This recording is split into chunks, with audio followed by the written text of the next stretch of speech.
Everybody was interested in visiting with Gil. He always had interesting things to say. Growing up, you got this energy and excitement for life. He's 89 years old, but he acts like he's 59. He has been the most wonderful husband and a good father to everyone. His Catholic faith is foremost in his life, that's for sure. The sisters at St. Rose, they shaped my life. They helped me along. They taught us to know, love, and serve the Lord and help other people. And these things have stayed with me my entire life. He went to Mass every day, no matter where we lived, and said rosaries. And I love to say my rosary, and that's the takeaway that I had from St. Rose. The sisters taught me that, and it seemed like the right thing to do. Prepare yourself for eternity.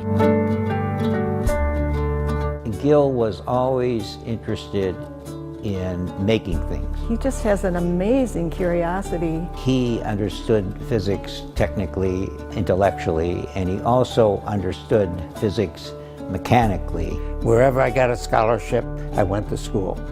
So that kept on. I just kept going to school, and finally I got my doctorate degree in physics. And what fortunate thing happened to me? General Electric hired me. Was I a lucky guy? And I ended up at the corporate laboratory. It occurred to me that why don't we get more light out of our light bulbs? And I turned my attention to that. And it wasn't long when I started to make some real progress. And remember, I'm working with other PhDs, other engineers at the laboratory, and they're telling me, boy, this looks really good. So I told my manager, I think we've got something here that's really important. They got excited because they found out that what we were saying, that you get 100% improvement in light, was actually true. And in 1962, we announced this development, the most efficient light source, white light source, available at that time. The entire lamp-making industry was shocked. They were caught completely by surprise. One day the phone rang, and it was the top guy, and he says to me, Reiling, we're going to do the Statue of Liberty. You're in charge. Get out to the Statue of Liberty and see what needs to be done. I did a lot of listening. And what did I learn? The first thing, they don't like the torch. General Electric had lights shining out of it, and they said, that's terrible. So they said, we want a new torch that radiates just like the morning sun.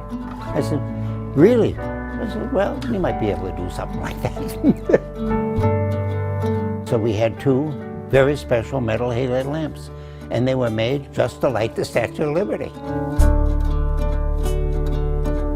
We have 8 children, and they all went to Catholic schools. My parents were such great believers in what Catholic schools could do, just giving you a solid and a first-class education twinned with a moral compass. One of the things I like about the STEM program is it starts in kindergarten. So if you're going to learn the kind of chemistry and mathematics that you need for the jobs that are in the future, you're going to have to start young. Last week he was judging a science fair at 89. So here's a man whose capacity for learning and for encouraging science in children is nonstop. These children need encouragement if they're going to keep moving on. One of the things I admire about my parents is their deep faith. With Gil, it was his faith. I think he sees Christ in everybody. It just seems like Gil has modeled his whole life after the gospel message. I believe in prayer. I believe that God has a path for us, and that if you pray to Him, He'll help you along that path.